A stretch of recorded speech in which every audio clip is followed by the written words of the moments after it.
Straight. Yeah. You in it.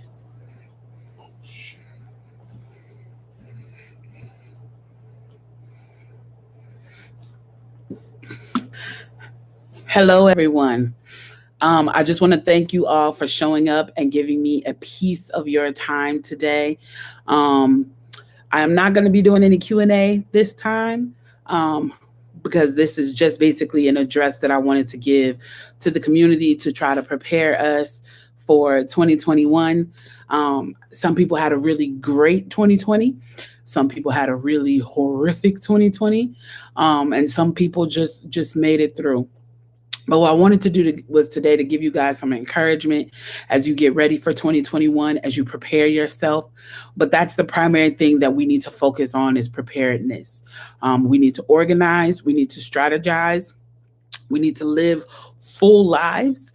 And we need to learn all about balance and balancing our activism in whatever form that takes, balancing our work, balancing our family and personal life, and also making sure that self-care is at the top of it. But the first thing that I wanted to talk to you about, guys, about is a word that I use very often, which is grace, particularly as it is for the Black community. I want to make sure that we are offering each other grace. I think that throughout the years, we have been unaware, but I think now, in today's time, we've become acutely aware of the significance of mental health as it affects the African American community. We have been brutalized, traumatized, and suffered from generational curses. And because of that, it has affected the way in which we interact with each other. The grooming systems from slavery, although people want to talk about how long ago it was, those systems are still being taught by us to our children, by us in the way in which we interact with each other because of the trauma that has been passed down. And I'm not even just talking about the ancestral trauma in the sense of it affecting your DNA, and carrying on those traumas. I am talking about the systems that were taught to us that have made it so that we interact with each other in a very abrasive, aggressive, and sometimes unloving way. Obviously, I'm speaking in broad strokes, and there are many of us who support each other, who love on each other, who have learned patience and kindness with each other. But I think that the one thing that we all need to exercise more of is grace. And what I mean by that is I have an anecdote that I've become famous for saying, but I can't say it enough, in that you go to McDonald's 100 times, and out of those 100 times, 89 of them, the ice cream machine is down. You still desire your McFlurry, you still desire your parfaits, and you still return with hope that you'll get it. And if you don't, then you're okay with that, and you order something else, or you get what you came in primarily for, but you don't pass judgment on McDonald's as a whole. You continue to give them business. We don't offer that same level of grace to Black businesses, especially with what they're facing upon opening. For example, redlining, which has affected many small Black businesses, has made it so that it's difficult for us to have the same lending system as our white counterpart, and as people who come in from foreign nations who are given special allowances for starting businesses. That kind of grace has not been offered to Black businesses. So many times what you're seeing with Black businesses is that they are starting at a disadvantage. They are starting a business with their 401k. They are starting a business with their savings. They're starting a business with a nominal startup fee where they don't have a year's worth of payroll and in supply money already in the bank, awaiting for them to get into the Black, allowing them to survive that first year or 2 years of the red. So they're starting at a disadvantage due to systemic racism that has created redlining that doesn't allow for them to have the same lending process. as everyone else. So that means that they're going to have days where they're paying for things out of their pocket. They are going to be in need of the daily cash service that comes in every day to pay for their business the next day. And so a lot of times things will be short or things will be not right. They'll be short on napkins. They may not have all of the silverware. They may have a few things on their menu or they're unable to offer. The drink machine may be down and they may not have the money to prepare. And so at that time, we as a community have to begin to learn to offer each other grace. And what I mean by that is don't let your trauma, which causes your first instinct to basically be to pop off, to allow you to react that way towards your brother and sister instead of your first instinct, which is to support, help, and figure out what can be done. So you go into the restaurant and they don't have napkins. Okay, well, next time you come there, you bring them some napkins. Or you place a huge order and you immediately call them and say, I don't actually need the food. I just wanted to bless you with the donation so you could continue on with your business. Or you say, I'm going to rent your space out and do a private party and give you this big event. You can think about the ways in which in those moments you can react in a way that is legitimately and honestly supportive of your brother and sister, and actually do it. Don't give lip service to I'm supporting Black business. You know what I mean? Don't give lip service to I'm supporting the Black business if you're not actually in support, because support goes a little bit deeper than spending a nominal amount on an entree. Support goes in, do I extend grace to this business and be the person who makes sure that they thrive and survive? Or do I get upset about a small thing and go on a Twitter rant and then turn off another 100 people from supporting this small Black business? If I have a consulting business, do I offer my services to this company for free? If I have a marketing business, a legal business, if I'm an influencer, what services do I offer to this business free of charge in order to support them? The grace is not going to come exterior to us unless we start to show grace in an interior type of way. If we start to show each other grace, if we start to show each other support, if we start to show each other care and concern, then it trickles out. But it has to start within. And how does it start within? That leads me to my next point that I wanted to talk about today is healing. The real need we have as a community for healing. I run an organization with 3 of my dear friends, the activists and entrepreneurs, Yanaja Lone Wolf, Shar Bates, and Chris Brown. And every 3rd Sunday of the month, we do an event for African Americans called Revolutionary Healing. And what we do with Revolutionary Healing is we offer, for the most part, free services. Now, sometimes we do an extension of that, and we may offer something additional like horseback riding or something that you have to pay for. But generally speaking, Revolutionary Healing is a free event. And the reason we put Revolutionary Healing together and the reason we started working on it was because we knew and we understood how important it is if we are going to develop ourselves in every facet of life that you need self-development as African Americans. The first thing and the most revolutionary thing that we could do is to start to heal ourselves. That is step 1 in this process. People keep asking, who's our leader and what should we do? Well, we don't have a leader. And that's kind of a good thing, because at some point, if you put someone as the figurehead, then that conversation becomes the only conversation. That's 1. And 2, it gives people a target. Cut off the head, you know what I mean? And hope that the body falls apart. Well, it's very difficult to do that in this time, as we have many heads, many thought leaders, many activists that are all working in tandem to try to better our community. You have people like Tamika Mallory and My Salt and the General and Gary Chambers and thought leaders like 19 Keys, Derek Crace, Reza Salam.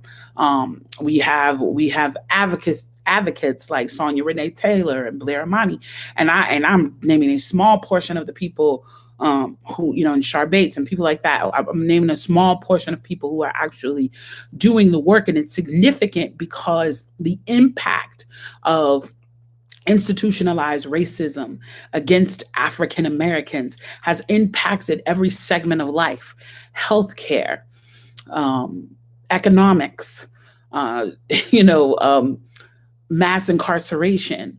We've been affected in so many ways that it requires for people to head up different departments and different initiatives.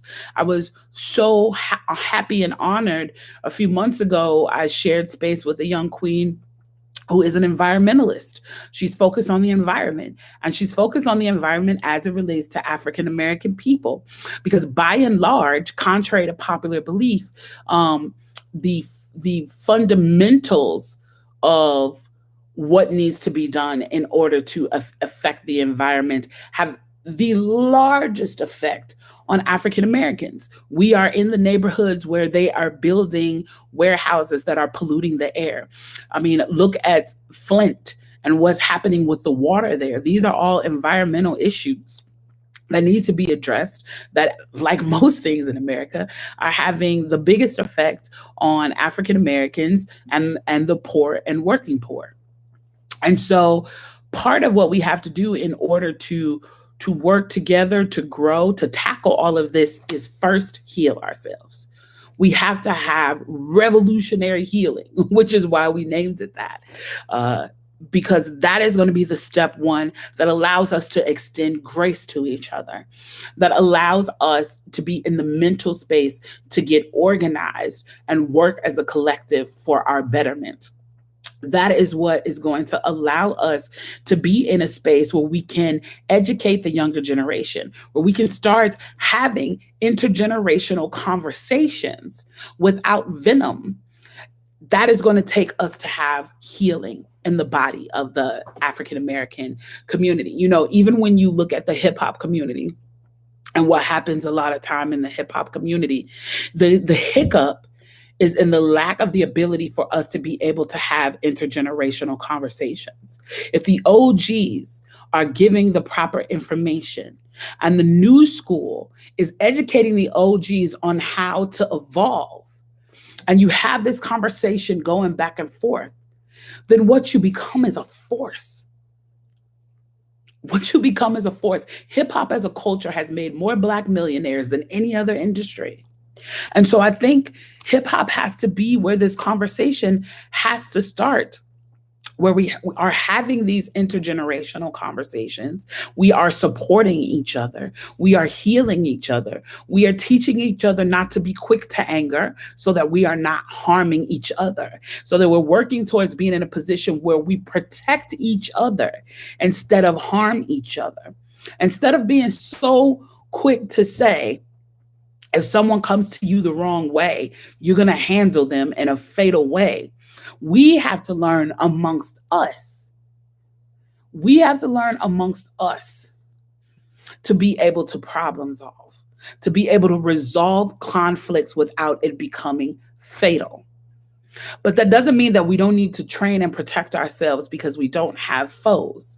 But what we need to do is be protecting ourselves from exterior sources, not from each other. And that's going to come with healing. We have to work on our healing. We have to destigmatize mental health concerns. We have to get each other the proper services that we need in order to go on and to grow. We have to learn how to be nice to each other. If I could put it in the most simplistic terms, that is it. We have to heal so that we can learn to be nice to each other, so we can exercise, as Dr. Anderson said, powernomics, which is group economics, in order for us to become in order for us to grow our community economically in the way in which it needs to be grown. Because keep in mind, if we focus our energy on growing our community economically, then we can fix the other problems. Then we can make sure that we don't have food deserts in our community and that there is healthy, fresh fruits and vegetables available to people in our community, that people don't have to go miles to get to a grocery store. We can make sure that there are thriving high-end hospitals in our community, that there are decent medical clinics and facilities in our community. We can make sure that we increase the property value in our communities so that we can actually get access to better education.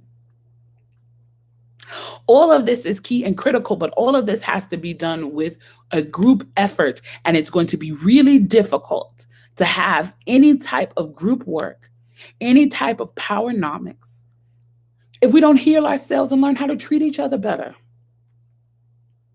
Culturally, and I know this is not universal, and we have, quite a few people who work against the grain of this, but culturally, we actually celebrate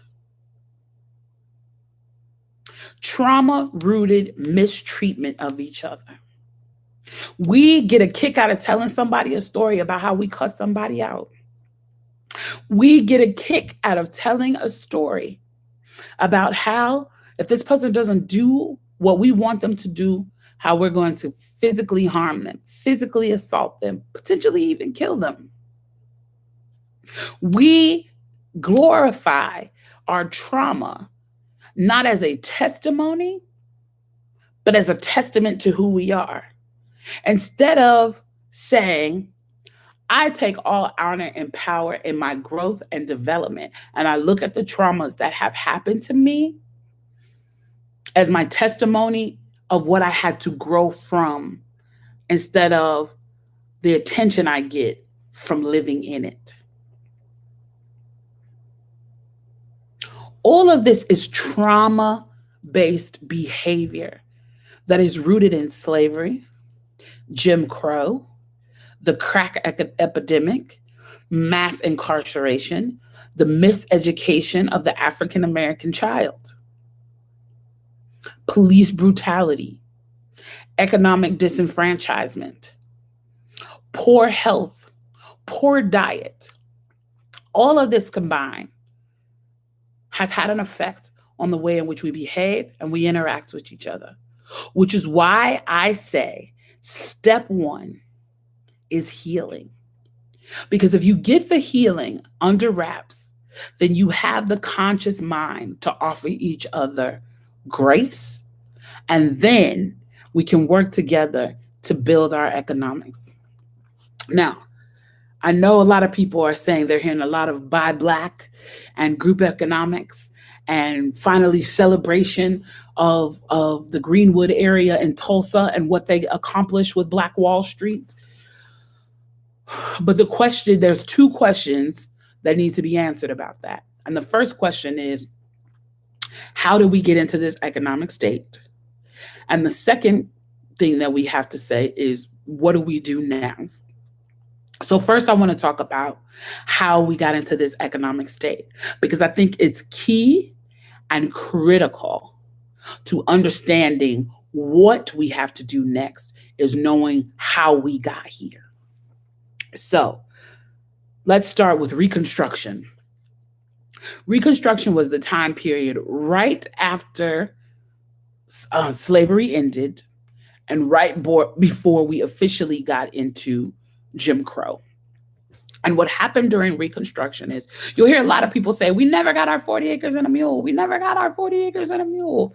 And that's actually not true. We did get it. What happened was there was a bureau that was put in place during Reconstruction that was supposed to assist Black people into assimilating into society. And so this was put together, and General Oliver Howard, which Howard University in DC is named after, was put in charge of this bureau. And the bureau was called the Freedmen's Bureau. And what the Freedmen's Bureau was supposed to do was offer economic advancement and support for slaves. Because keep in mind, these people have been slaves for generations. They have no concept of how to handle money because they haven't had to handle money, how to run a business because they haven't had to run a business. Well, not had to, weren't allowed. And so imagine just taking like your 10-year-old and just letting them loose in the street and say, now figure out your life. It's up to you. Someone without the education, the experience, the support, or the wherewithal to take care of themselves. And you just let them free. And that's basically what happened to the slaves. And so they created the Freedmen's Bureau to combat that. So the Freedmen's Bureau was not given the budget they were given for the year was what the country spent on the Civil War in a week. So it was not given a fair advantage. But what they did have, which was key and critical, was that they had many acres. I think it was like close to 1 million acres. It was like 850,000 acres in land that fell under the jurisdiction of the Freedmen's Bureau. They began to disseminate that land, which is where the term 40 acres and a mule actually comes from. So General Oliver Howard would give people 40 acres, and if he had a spare mule, he'd give you a mule. So people actually received this. So when we say, oh, I never got my 40 acres and a mule, that's actually not true. We got it. But what makes it worse than not getting it is that we got it and it was taken away from us. Now, how was it taken away from us? Lincoln was shot, and the vice president stepped up. He was from the poor class in the South, and he felt like the person who received the most horrific treatment in the U.S. was not formerly enslaved people, but poor whites. And so he was not a fan of the rich planter class. And so he used his new role as presidency basically to be petty and get back at them. So what he did was, if you got 40 acres and a mule, we got it. They gave it back. So what he did was he would say to someone of the planter class, if you want to get back into the Union, if you were part of the Confederacy and you want to get back into the Union, you have to come to me to get a personal pardon. And if you come to me to get that personal pardon, I will give you 40 acres of land. Now, where did you think he was getting that 40 acres of land from? He was getting it from the formerly enslaved people.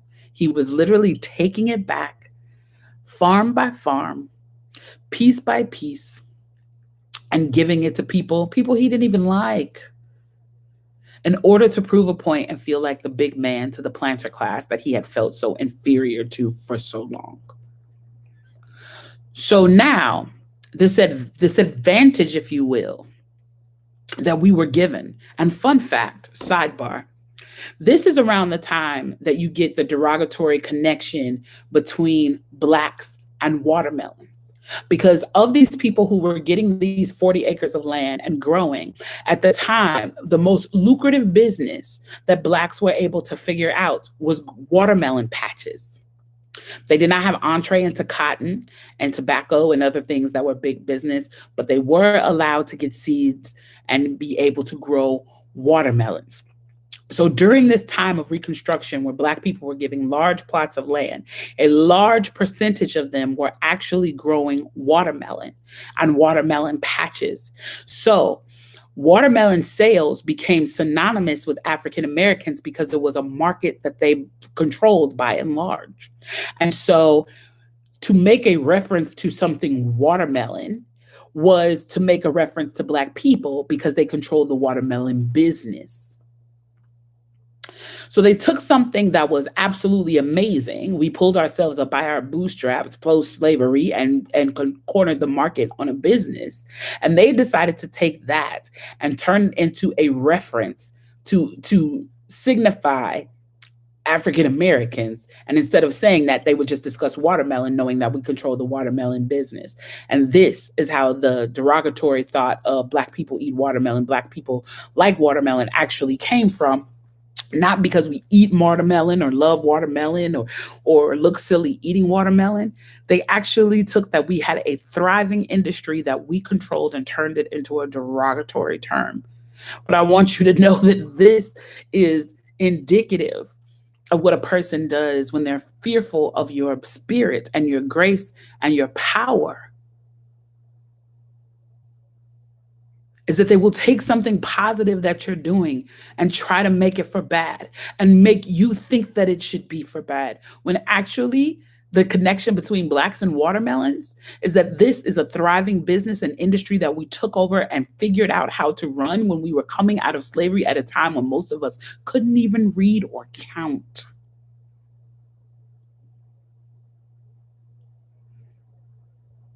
So, part of the positive of what's going on during Reconstruction. Part of the positive of what's going on during Reconstruction is that we are now at a time where we have more senators and congressmen in more powerful positions and leadership positions than we ever had. We are thriving and starting new businesses.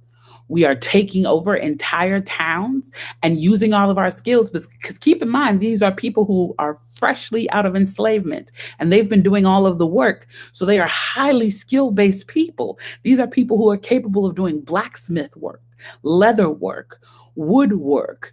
These are people who are carpenters and roofers and builders and people who know how to grow land and tend to animals because they've been living enslaved in which they were responsible for all the work. So the skill level of the formerly enslaved people post slavery during Reconstruction is the highest it's ever been because they possess all the skills because they've done all the work. So they're able to fully build towns where they have a blacksmith and a carpenter and a builder and a baker and a chef and a farmer and someone who knows how to deal with the water and all of that because they just came off plantations where they did everything, where no one lifted a finger to do anything, where they did everything. So despite starting with nothing, what they started with, which is key and critical to what we need to do now, what they started with was skill. And once you have a skill, no one can ever stop you from making money, and no one can ever take you away from that. You will not find a barber, a beautician, a makeup artist, a cook, a seamstress, a plumber, an electrician, who is ever really a mechanic, a carpenter, who's actually ever out of work. Because if you have a skill, the work is always available. So we're talking millions of people who are highly skilled. They may not be highly educated, but they are exceptionally skilled, who are starting their own small towns, who are capable of opening any kind of business you can think about because that's the amount of skill level that's available now in formerly enslaved people. And that's exactly what they did. The ones who were taught to read began to open up little schoolhouses and educate themselves and educate the youth. We thrived. We thrived. And people feared that. And so people rebelled against it so hard that all of that we had accomplished in Reconstruction got met with the ultimate shutdown, which was the 13th Amendment and Jim Crow. The 13th Amendment allowed basically for you to re-enslave people. There were all these systems put in place that could basically incarcerate you for as much as just hanging out on a street corner. That was loitering. You could get 2-3 years for that in prison. And they made that the law of the 13th Amendment that basically said that nobody else could work for free anymore unless they were incarcerated.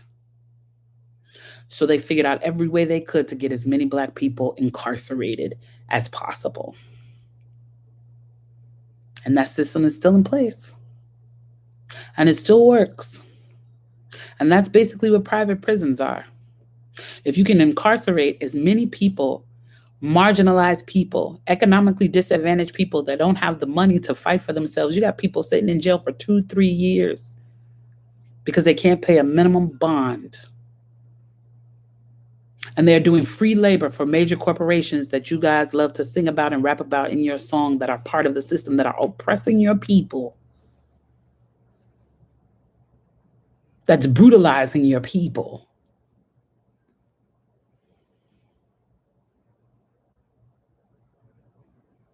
That is breaking up families.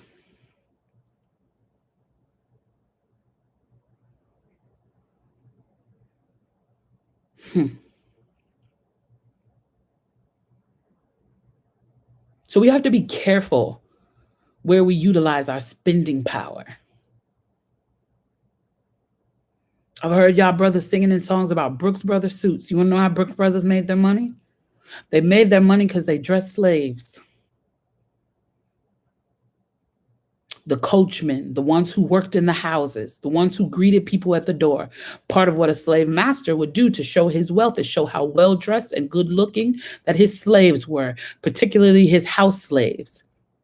And there was one place where they got all of that uniformity: Brooks Brothers. So you're talking about generational wealth for that company that's rooted in slavery. But you're talking about generational disenfranchisement that has limited Black communities' ability to grow their wealth.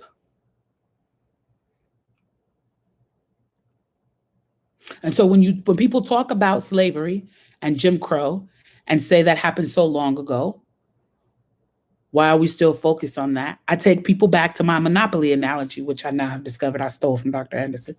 But I take people back to the Monopoly analogy.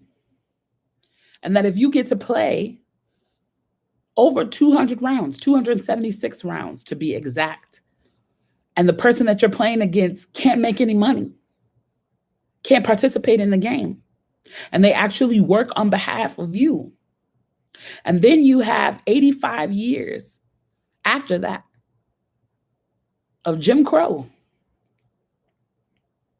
in which if people make any type of development, you're able to shut it down through archaic systems, through the fact that many of the Klansmen who wore hoods in the middle of the night during Jim Crow served as police chiefs during the day. So there was no consequence for the brutal, traumatic, horrific, disgusting murders, lynchings, and lies that flooded the streets, the trees, the jails, the hospitals of this nation with the blood of Black people. And I say it that harsh because a lot of times I think we've been desensitized to the excruciating and extreme violence and vile behavior that Black people have suffered in this country. Nobody's picking on us and calling us a name. People are killing us. Even right now, today, in the streets, the police are killing us, not kicking us, not calling us names, not disrespecting us, paving the streets with our blood. And we watch too many of those murders on Instagram, which makes it so commonplace for us that it doesn't hit us the way it should hit us. Every time that we recognize that someone was killed, that their life was snuffed out simply for being Black. Simply for being Black. And it is deplorable. So, what do we do now? Where do we go from here? Step one is we have to be able to protect ourselves. And that's going to come in many, many forms. Many, many forms. The way in which people have been able to brutalize us mostly has been because they know we're economically disadvantaged and we do not have the financial power to fight back. If you flood a poor community with police on a Friday night and try to sweep up as many warrants and arrest as many people and write as many high-end tickets, no insurance tickets and things like that with people who are making $10 an hour who you know are just getting through the day and feeding their children is enough. So they need that car for transportation to get back and forth to work, but no, they can't afford the car and the insurance. But you know, if you go to a marginalized community on a Friday night and pull over as many people as possible, you're going to find some people without insurance. You're going to find some people without registration. You're going to find some people without license. You're going to find some people who are living in these high crime areas, and high crime is not connected to race. It's connected to being impoverished. Any community that's impoverished, it doesn't matter what the ethnicity of the person is, has high crime rates, because when people are poor and starving, they will crack you in your head and they will do what they need to do to survive. Poverty creates crime, period.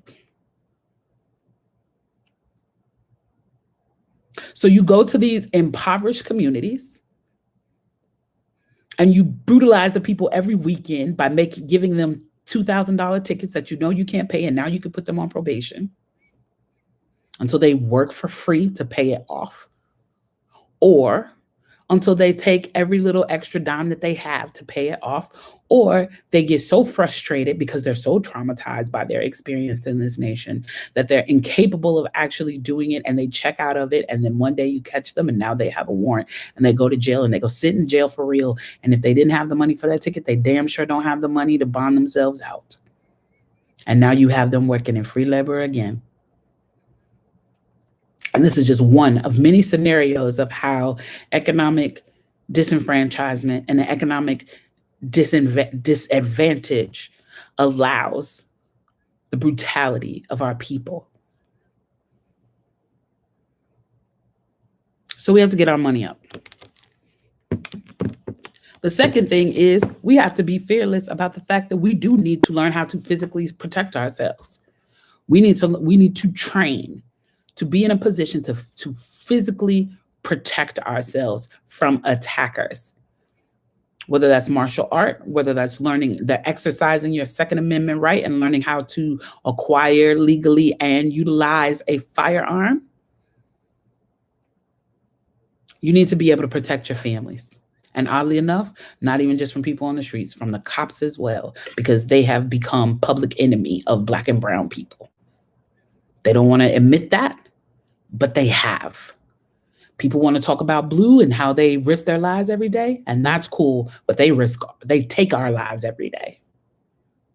And we talk about the murders because we have to talk about the murders, but we haven't even had the kind of space that has allowed us to talk about just the general brutality and the way in which they handle Black people in routine stops. I was in a car recently in an accident, and the car hit me and took off, and the police officer handled me as if though I had committed a crime. Was rude, was dismissive, came with the fixation of an attitude that I did something wrong. This is foreign to white people. So this is why they think it's not real. Even when they don't beat us, they handle us like dogs. They talk to us disrespectfully.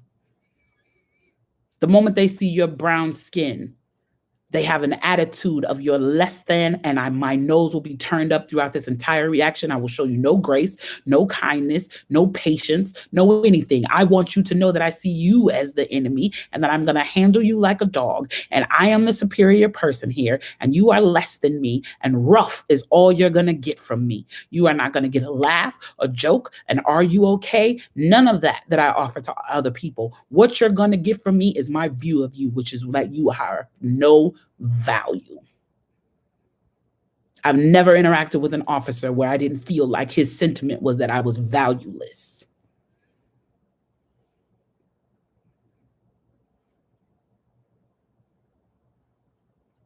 But the way that we combat that is becoming economically free of this nation and having the financial power to let them know that if they come for us, we'll come for them back. We have to learn how to protect ourselves and our families and not be sentimental. We cannot, unfortunately, we cannot latch on to all liberal agendas because all liberal agendas don't coincide with what's happening in our community. I know part of the liberal agenda is anti gun,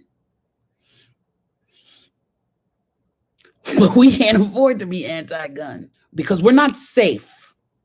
And the people who we are not safe that we are facing, they have guns. We also have to educate ourselves and make sure that we are properly educating our children because the miseducation of the American child is the root of all of the problem in modern times. We don't teach each other about the history that influences the moments we're in now, so it doesn't nurture empathy in people. We don't teach each other about economics. We don't teach our children the importance of their credit. We don't teach our children how to eat and consume a proper diet to stay away from pork and dyes and all types of things that are creating cancers that are the reason why we are facing a higher death toll in COVID because our immune systems are compromised. We don't fight back against the intentionally dangerous marketing that is marketed towards our children and our peers every day in our communities with billboards for cigarettes and liquor and fast food.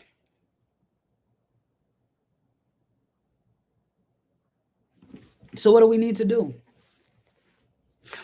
Well, it's what we need to do, and it's what the government needs to do for us that they owe us. It's not a handout, it's not any of that. It's what they owe us, and then it's what we need to do. What they owe us is to reinstate the Freedmen's Bureau.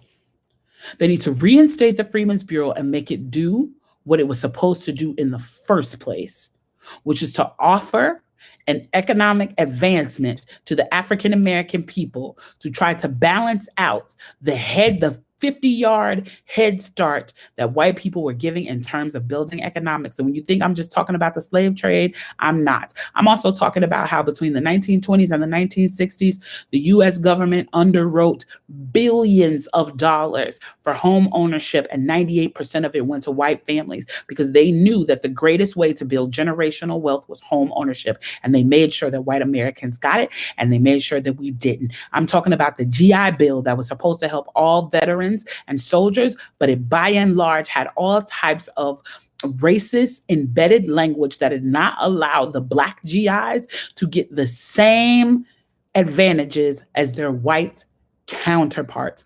I'm talking about how other minorities who talk about how they came over here and they were able to do fine, and they don't understand why Black people can't do well because they are leaning into their proximity to whiteness, how they don't understand that the system has been strategically and intentionally rigged to keep us oppressed because all of the laws in which we're living under were written by slave owners. And what did you think was in the back of their mind? What it was in the back of their mind was protecting their investment and their commodities, which were their slaves.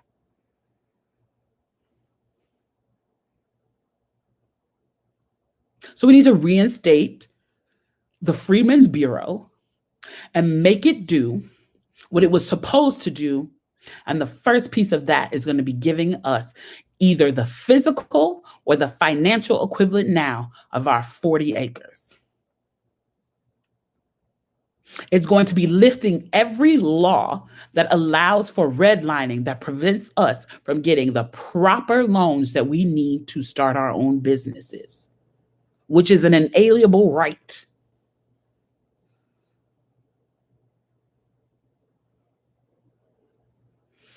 We need to get rid of the property tax educational system, which is an educational caste system that basically says if you're wealthy, you'll get a good education, and if you're poor, you don't. Because if you base funding education, which is supposed to be universal on property tax, it's not going to be universal, which is super insulting because public education, as we noted, was created by the 13 Black lawmakers that were in office during Reconstruction.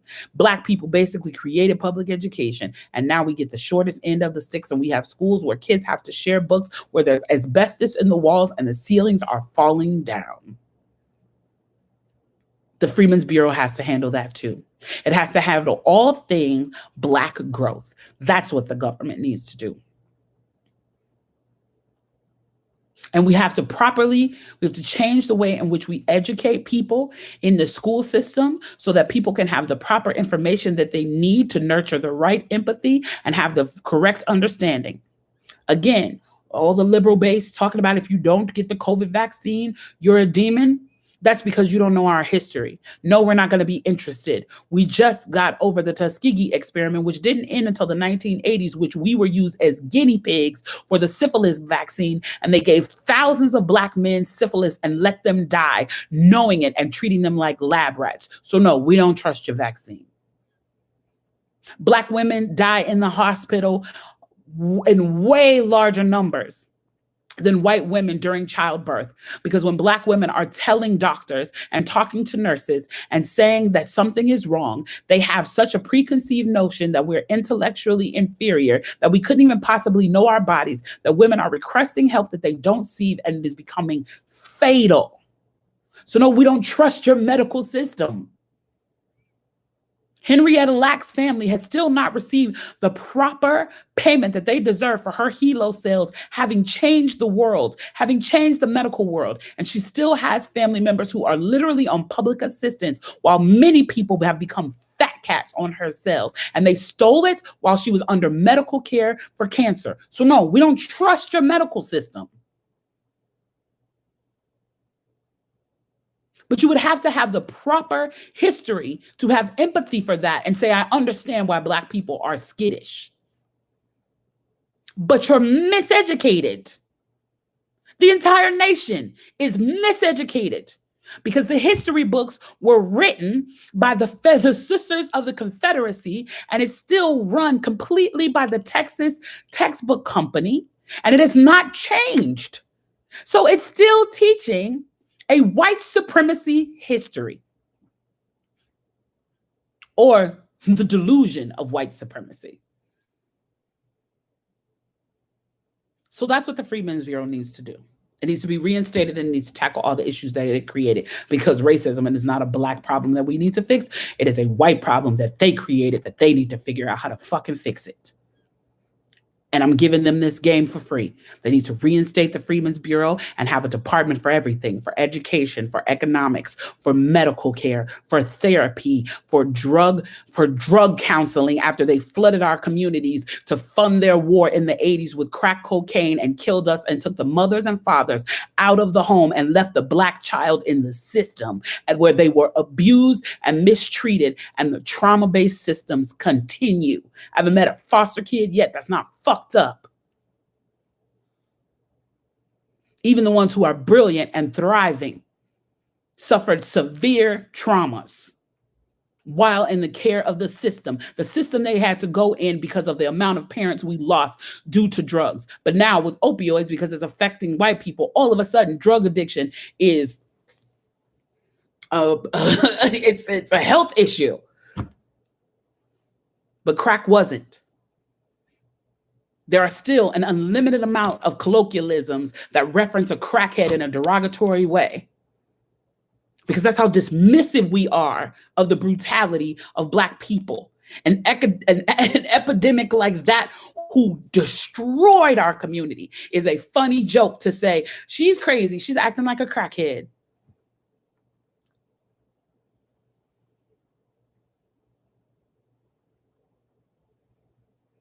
So we need, as part of the Freedmen's Bureau, mental health services, drug addiction services. And drugs need to stop being treated as a crime and being treated as what it is, which is a disease. And if you want young Black men to stop selling drugs, then you give them a real opportunity. And minimum wage, which for the record, does not cover the median amount for an apartment, a car, and utilities and food, is not going to cut it because people can't live off of it.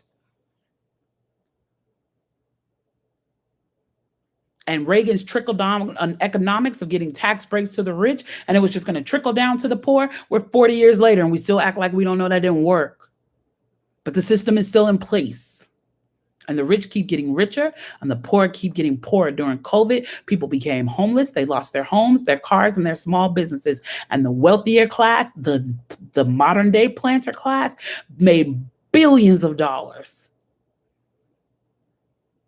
for their essential services. So we need to reinstate the Freedmen's Bureau because the United States of America owes a debt of gratitude for Black people for building its power structure on our backs. And this is not something that we're asking for. This is something you owe. Your debt is so severe and unpaid.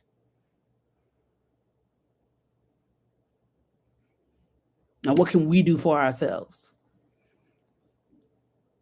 Heal yourself. It's the most revolutionary thing you can do is become better. Be a better you. Be a better example in your community. Uplift someone. The moment it's your first instinct to snap out on someone who looks like you, pause. Take a break. Take a beat. And be patient with them. Get the services you need if you have mental health issues. Get the services you need if you have drug addiction issues. Get the services that you need if you are prone to domestic violence. If you are a father and you're having issues with the mother of your children, get yourself a lawyer and fight for your kids to be a part of their life because it's going to be essential.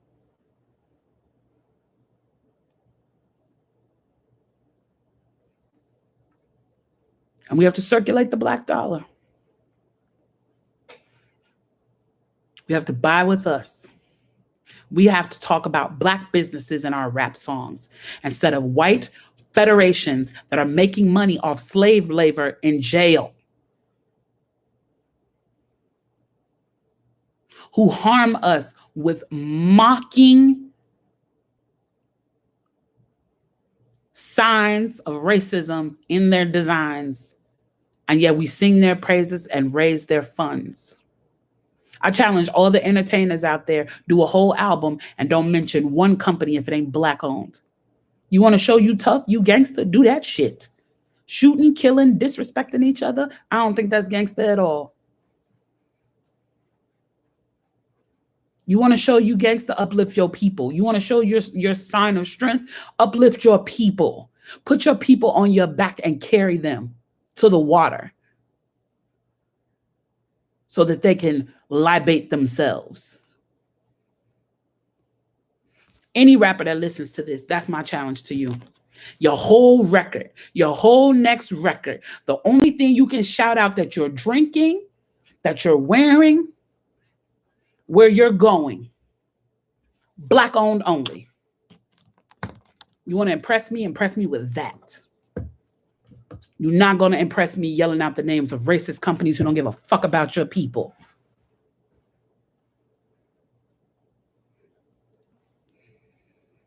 And finally, pour skills into your children so that we can build a better tomorrow. Make sure that your children understand.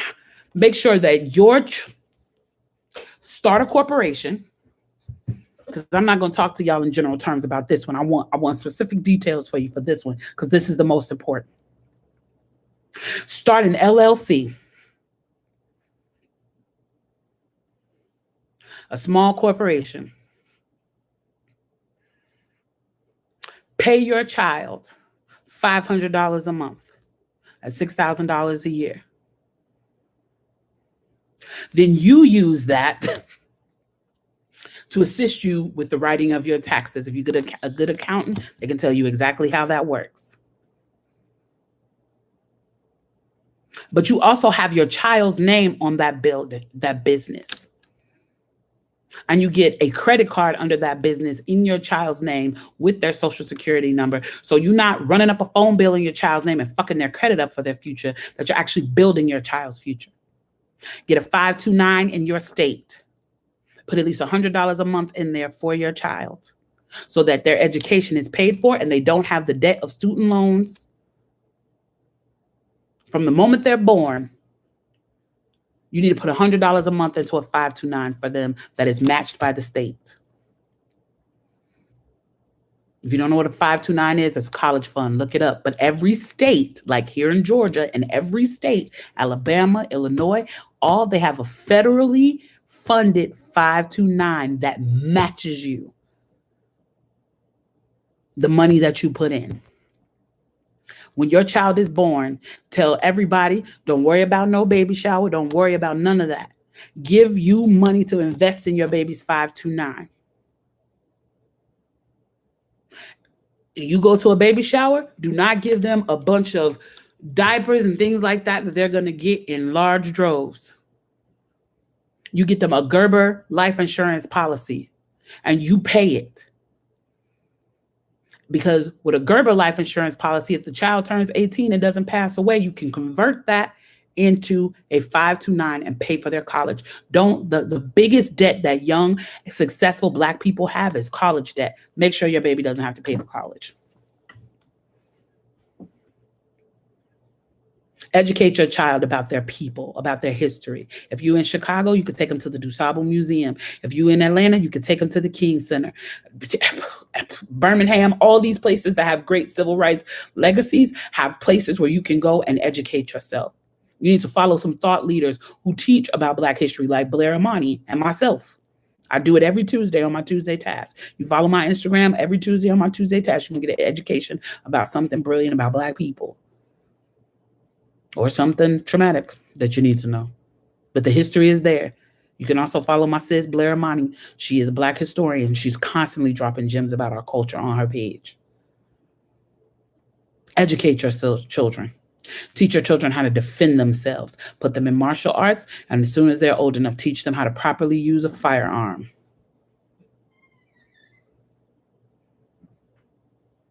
And this is a big one and a hard one. It's hard for me too, but I'm working on it and I need y'all to work on it with me. Change your diet. Change your diet. Stop feeding your children junk because it's convenient and easy. Do not put a bag of chips in their hand when you're in the mall. Put an apple in their hand. Do not put bag of Sour Patch Kids in their hand. Hand them some strawberries from your purse that you sliced up before y'all left. Y'all, we dying because we still eating the same scraps from slavery and thinking it's cultural. And it's not. It's not a cultural meal. It was a survival meal.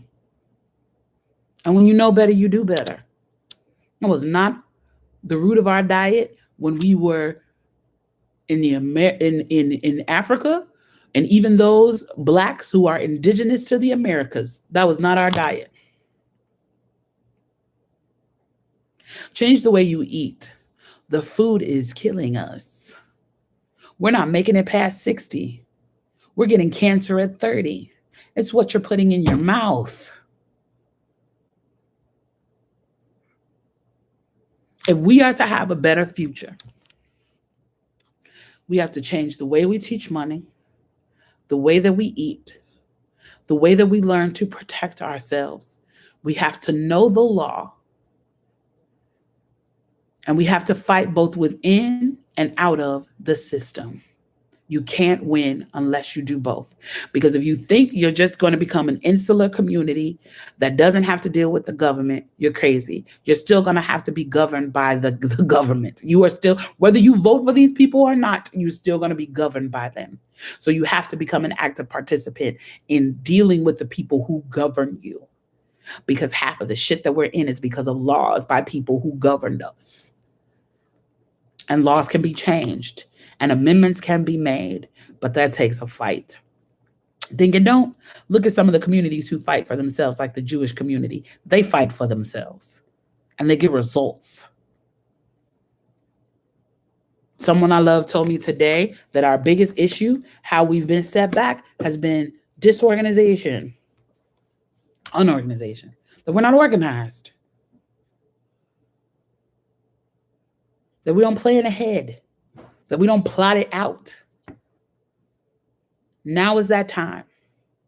And no, we can't focus on one thing. People are like, what's the one thing we need to focus on?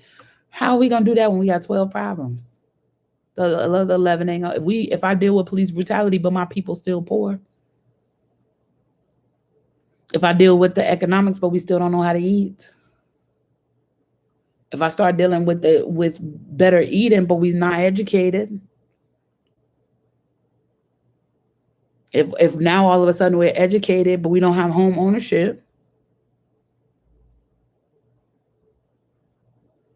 I have a home ownership, but I don't have access to fresh food. If I have fresh food, but I don't have access to medical care. So the thing is, find the thing that you're good at, that you're great at, that you have care and concern, and find the thought leader that's leading that charge and support. If you're a fitness guru, you need to be participating in any program that is teaching our kids how to properly eat and exercise. That's your lane. If you're an architect and you're like, what can I do? You need to get with some people that have a little bit of money and you need to assist them with building housing for the homeless or rehab clinics for the drug addicted. If you're a writer, you need to be writing stories that elevate people and teach people their next steps. If you're a filmmaker, you need to be making projects that employ your people, that give people jobs. And you need to create a program where you teach young people how to do some of these jobs on sets, whether it's a gaffer or a grip, something that can give them a skill that will allow them to continuously be able to take care of their family for the rest of their life if they wanted to. Know what you love, pick up your charge. And if every single one of us did that, we'd change the world. And that's my charge to you. I'm looking forward to seeing what y'all do in 2021.